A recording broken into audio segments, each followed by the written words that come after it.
plus là-dedans, ça me dépasse. Alors, salut les sympas, vous allez bien? Nous allons aussi parfaitement bien. Ça fait déjà quelques jours que nous sommes plus trop dans la voiture. C'est vrai parce qu'on a fui les voitures. Vous savez très bien qu'actuellement, il y a un peu de soucis en ce qui concerne les transferts des voitures, je veux dire les bateaux. De Dubaï vers l'Afrique, les bateaux peuvent faire actuellement même 5 à 6 mois et puis ça n'arrive pas. Des fois, il faut aussi faire les calculs pour voir à quel moment ça peut être ouvert. Vous le savez très bien. On ne va pas rentrer de l'autre côté du débat pour tomber dans la politique. Qu'est-ce qu'on fait actuellement, nous-mêmes, on achète souvent les voitures accidentées comme ça. Et si quelqu'un veut l'acheter, vu qu'on n'a pas assez de sous pour acheter beaucoup, donc si on l'achète souvent juste via le statut WhatsApp, ça part. Donc, c'était un peu compliqué de faire avec les clients qui sont peut-être au pays, côté envoi, après l'envoi, acheter la voiture, réparer, ça prend plus de temps puisque nous, on fait du travail.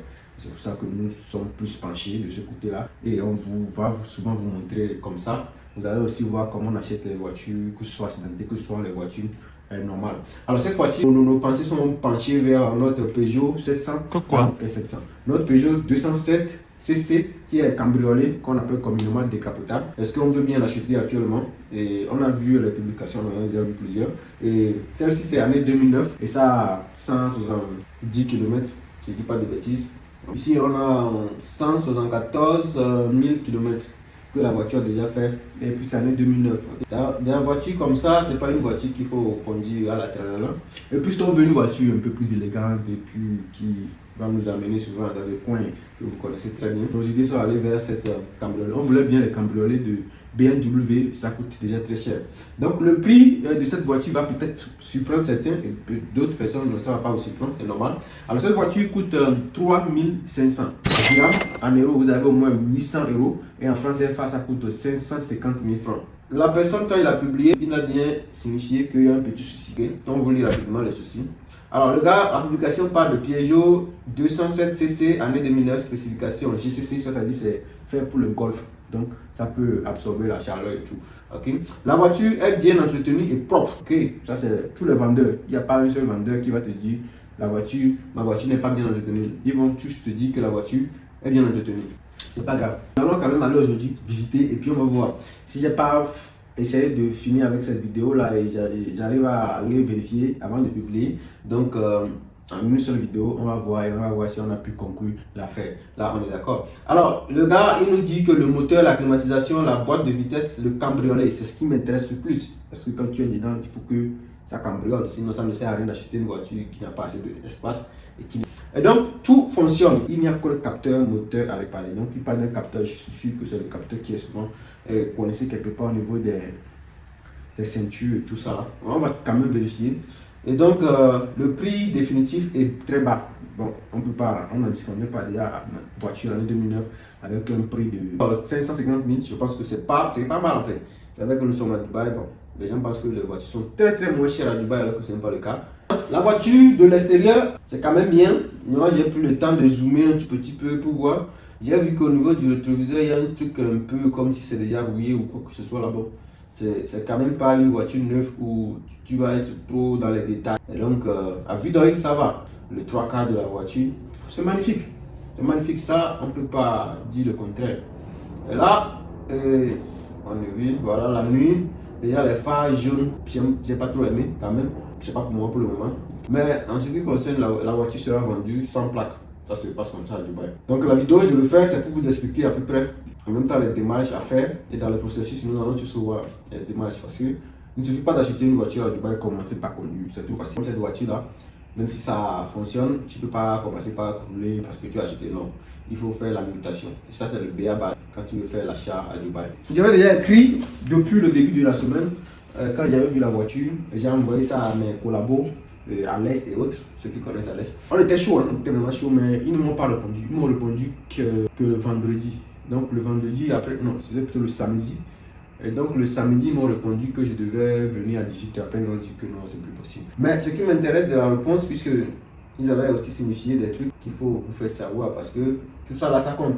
Dans l'achat d'une voiture, il faut aussi essayer. Parce que j'ai demandé la question, le capteur qui a un souci là, c'est quoi le véritable capteur? Parce qu'il y a plusieurs capteurs au niveau des moteurs, si vous ne savez pas, il y en a plusieurs.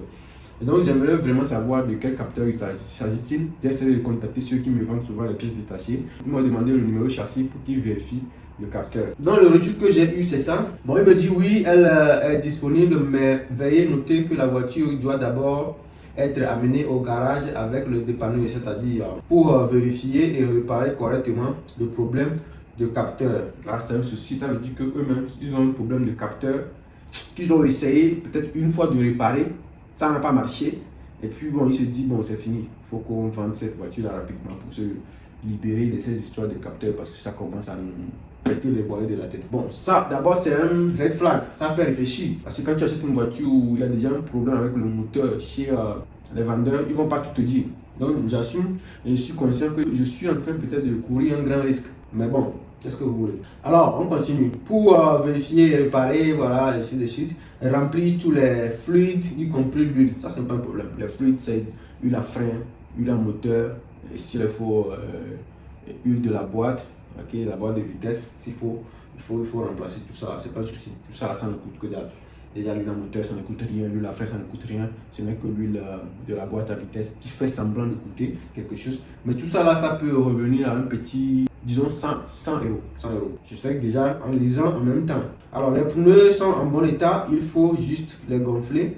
Et vous pouvez venir la vérifier, pas de problème. Elle se trouve, voilà, ça ne vous concerne pas trop. Alors, réfléchissez-y. Faites-moi savoir si vous êtes sérieux. Nous ne sommes pas sur place, nous devons donc organiser une rencontre avec vous, pas de souci. Beaucoup de gens envoient des messages puis disparaissent, c'est normal. Moi, si je vends des voitures, donc ça, c'est le quotidien. Et c'est pourquoi je veux tout clarifier à l'avance afin que vous puissiez prendre votre décision en conséquence. Si vous êtes toujours intéressé, vous pouvez venir plus tôt aujourd'hui, c'était le samedi. Ce serait idéal car nous sommes disponibles aujourd'hui. Donc, ça veut dire que les vendeurs, ce sont les gens qui travaillent, ce sont des particuliers. Donc, bref, ça veut dire que c'est une voiture qui sera vendue rapidement par un particulier directement.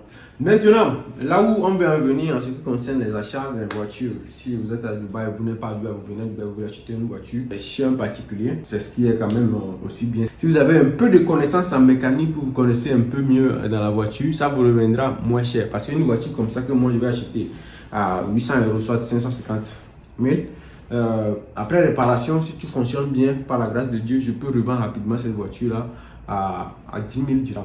10 000 dirhams qui fait déjà 1 500 000. Ok, vous voyez un peu la marge du bénéfice. Donc c'est un peu quand même bénéfique. Vous voyez un peu.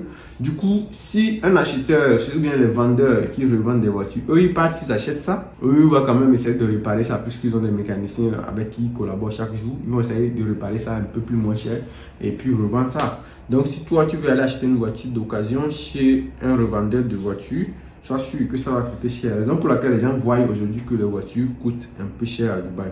Non seulement le revendeur va vendre ça cher, il a peut-être un agent qui est à côté, c'est lui le commissionnaire. Lui aussi va mettre en même temps l'agent qui il va gagner d'abord là-dessus, te vendre ça un peu plus cher. Donc du coup c'est un peu compliqué.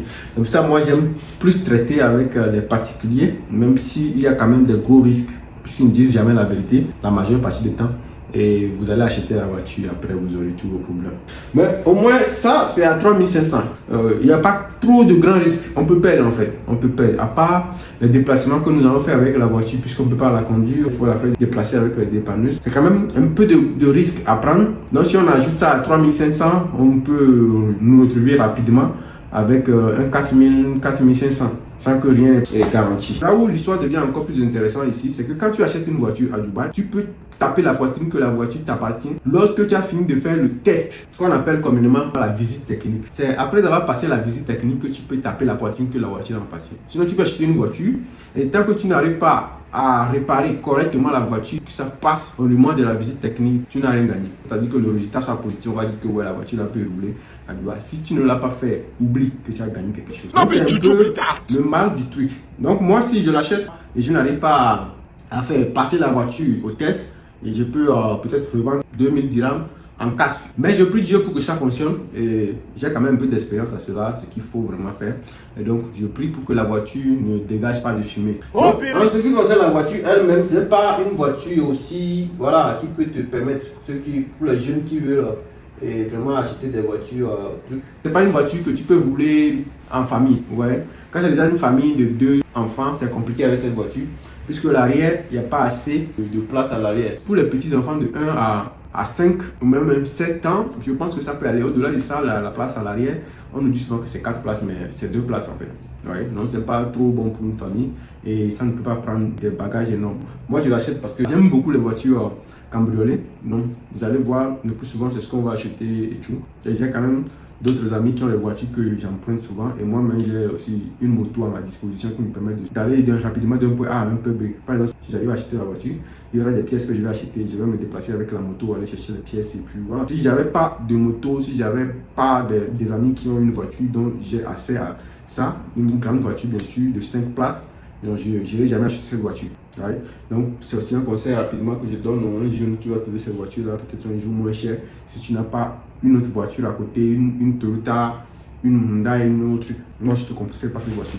C'est une voiture très simple, je dirais plus fragile qu'il faut vraiment entretenir. Il faut l'assumer, il faut dire la vérité que ça ne coûte pas grand chose les entretiens de cette voiture si tu arrives à bien l'entretenir, changer les huiles à temps et tout. Tu n'as pas de problème. Mais si c'est une voiture que tu utilises trop fréquemment, et voilà, tu passes toute la journée à rouler, non. Dès que ça passe la visite technique, il faut faire l'assurance. Après l'assurance, c'est fini, vous faites la carte grise. Donc la visite technique, ça ne coûte que dalle, à 170, 45 € pour la visite technique. Ok, c'est rien, mais ça fait trembler. Il faut vraiment que ça passe. Donc, voici à peu près en ce qui concerne la voiture. Voilà, ça c'est quand même magnifique quand tu roules dedans. Hein. J'imagine avec, tu descends chez une petite go avec une voiture cabriolet, peu importe, hein, peu importe, eux ils ne maîtrisent rien en ce qui concerne l'âge et tout, c'est cabriolet, elle monte dedans, voilà, les cheveux et tout, voilà. Nous allons aller rapidement voir la voiture. J'ai le rendez-vous avec eux à 17 h. Là où je vous parle, je suis à 15 h, ok, j'ai encore 1 heure et plus pour peut-être monter un tout petit peu la vidéo pour que tu sois clair. Et on va descendre là-bas rapidement pour voir les petits soucis. J'assume, hein, je suis conscient qu'il y aura vraiment des soucis avec la voiture. Mais on va quand même y arriver à essayer d'abord bien négocier. S'il le faut, pour revenir même à 3000. Puisque je suis que aussi il veut s'en débarrasser de la voiture. Donc, vu qu'on est un peu plus sérieux, on est un peu plus cool. Voilà, on va essayer de négocier un peu plus pour revenir à 3000. Donc, on peut avoir la voiture à moins de 500 000. Du coup, c'est un peu compliqué. C'est un peu les petits soucis qu'on a souvent à Dubaï quand tu veux acheter une voiture. Il ne s'agit pas seulement d'aller acheter la voiture. Mais si vous allez chez le concessionnaire ou bien chez les revendeurs de voitures, il faut savoir qu'il y aura toutes ces dépenses-là. Donc, ces gens-là, des fois, ils ajoutent des dépenses-là directement sur la voiture. Et quand toi, tu parles, on te dit que non, la voiture est ça. Et tout ce qui concerne cette dépense-là, nous, on va assumer. En temps, ils ont déjà ajouté ça depuis. Tu penses qu'ils ils ont trop fait pour toi, non et tout. C'est pas normal? Bon les amis, nous sommes arrivés pour le check-in de la voiture. Hein. Déjà au démarrage, tu as l'impression qu'on a démarré un camion Benz ou un camion Renault. Mais c'est pas grave. En fait, le véritable problème c'est que quoi, nous sommes venus acheter quelque chose moins cher, donc tu vas pas vouloir que tout soit nickel. Il faut vraiment faire avec. Esthétiquement, la voiture, ça va, ça répond. Maintenant, c'est mécanique qui a trop de problèmes. Ok, vous voyez un peu. Et là, il y a l'accélérateur qui ne marche pas. Donc, le gars me disait que non, il peut peut-être que le pétrole ou bien l'essence n'arrive pas à arriver dans les compartiments du moteur et tout. Vous connaissez, non? Donc, lui aussi dit ce qu'il peut dire. Donc, voilà. Moi, je vais vérifier d'abord si mon décapotable fonctionne. C'est ce qui m'intéresse vraiment plus. Sinon, ça ne sert à rien de venir acheter une petite voiture comme ça. Vous le savez très bien. Du coup, il a essayé d'abord. Et ça n'a pas marché. Et il faut vraiment que vous enlevez les choses à l'arrière. Donc, c'est ce qu'on a essayé de faire. Je ne vous ai pas montré la vidéo. Donc, après ça, je suis revenu dans la voiture. Maintenant, réappuyer. Donc, il me dit qu'il faut que je ferme la voiture et tout. Mais non, lui aussi, il me montre jusqu'à... Dès que j'ai appuyé, ça commence à faire ça. Ouais, donc j'avais appuyé et tout. Apparemment, c'est... Je sais pas trop vérifier la voiture en fait. C'est un toit ouvrant avec toit décapotable, c'est plus trop. Mais quand même, c'est... Le toit est métal, c'est ce que j'aime. Ouais. Voilà, quand tu descends un peu... Voilà, ça va. Je me sentais vraiment... quelque part ailleurs, les gars. Franchement... Voilà, il m'avait dit que le volant aussi est dur. Donc j'ai essayé de tourner, voir, ça tourne facilement. C'est pas... Hein. Faudrait que moi-même je prends la voiture, j'arrive à passer la visite technique et essayer Donc il m'a dit de réappuyer, voilà l'accélérateur si ça marche. Donc tu appuies l'accélérateur, il n'y a rien qui marche. Il n'y a rien qui marche avec cette voiture. Voilà. Et on avait vérifié aussi la climatisation qui ne travaille pas trop. Donc dès que tout ça a déclenché, la climatisation aussi, l'air commence à sortir. Voilà. Continue toujours de raconter sa vie et tout. Donc c'est lui, il veut seulement vendre sa voiture. Qu'est-ce que tu veux encore? Donc je l'écoute et je prends note. Tout ce que je peux faire, c'est de quitter là-bas en fait. C'est de faire tout et puis quitter là-bas et puis prendre la tangente. Donc il me dit qu'il va me donner le numéro de certains garages et tout. En ce qui concerne la radio, je pense que c'est déjà bon. Je ne vais pas changer ça pour le moment. Il n'y aura rien à changer ici. Tout ça là, c'est nickel. À part les leviers de vitesse où c'est pratiquement parti en couille. Donc j'essaie de remonter le truc. Et ça ne marchait pas. Il m'a dit de fermer la porte, voir. Ok, j'ai refermé la porte. On va voir ce que ça va donner vraiment. Je pense que j'ai appuyé quelque chose que je ne devais pas appuyer en fait. Donc j'ai réessayé le second. Tout ça là, je vais le connaître juste après. Hein. Ça va peut-être prendre un peu du temps, mais c'est rien. C'est rien. Voilà. C'est quand même magnifique. Hein. Tu es quelque part, tu arrives, tu fermes ça. Une voiture qui coûte pas que dalle. Et ça fait un blogodo blagada.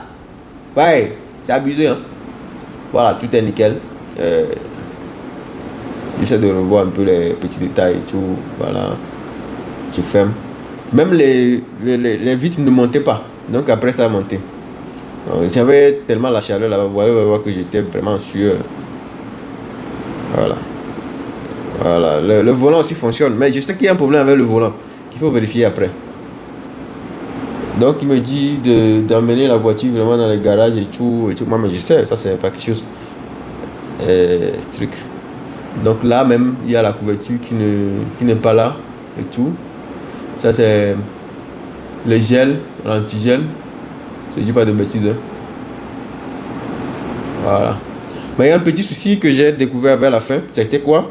Quand vous éteignez le moteur, les ventilos du radiateur ne se ferment pas. Ne s'éteint pas, si le français vient parler. Donc ils ne m'avaient pas dit ça, c'est moi-même qui j'ai découvert ça parce que dès qu'ils ont éteint la voiture, ils ont rapidement enlevé la cote sur la batterie. Mais c'est là j'ai dit merde. C'est là je lui ai demandé, il a dit oui c'est vrai et tout. Il m'a dit ok, ça je sais le problème. Généralement, normalement quand vous éteignez le moteur, il y a le fusible qui contacte, je sais pas comment vous parler le français, qui communique voilà directement avec les fans et ça s'éteint. Donc le fusible là est pété ou bien la corde a eu un souci là. Donc ça fait que ça ne s'éteint pas automatique. Il y a un petit souci aussi également, il faut juste coller ça. Voilà, tout ça là. Voilà. Donc il demande qu'est-ce qu'il peut demander si je vais l'envoyer en Afrique. Je dis moi je conduis d'abord. Si quelqu'un veut l'acheter avec moi, la personne m'envoie un petit 1 million, moi je revends. Qu'est-ce que moi j'en ai à foutre? Mais si j'arrive à bien réparer, je ne vais pas vendre ça facilement comme ça. Hein. Alors je tiens à vous le dire en même temps. La personne va me donner 2 millions. Voilà. Et puis il me montre les pneus secours qui est quand même nickel. Je vous dis, hein, esthétiquement la voiture c'est top. Hein. Il n'y a rien à toucher esthétiquement. Et je ne vais rien toucher en ce qui concerne l'esthétique de la voiture. À part les phares que je trouve un peu jaunes. Et ça c'est quelque chose que je vais faire tellement très après. Très après. Voilà, donc c'est comme ça. On va bien acheter la voiture. Restez branchés pour les prochaines vidéos. On va vous montrer comment on va prendre la voiture chez le mécanicien, ceux qu'on va réparer. On se prend la prochaine. Ciao, bientôt.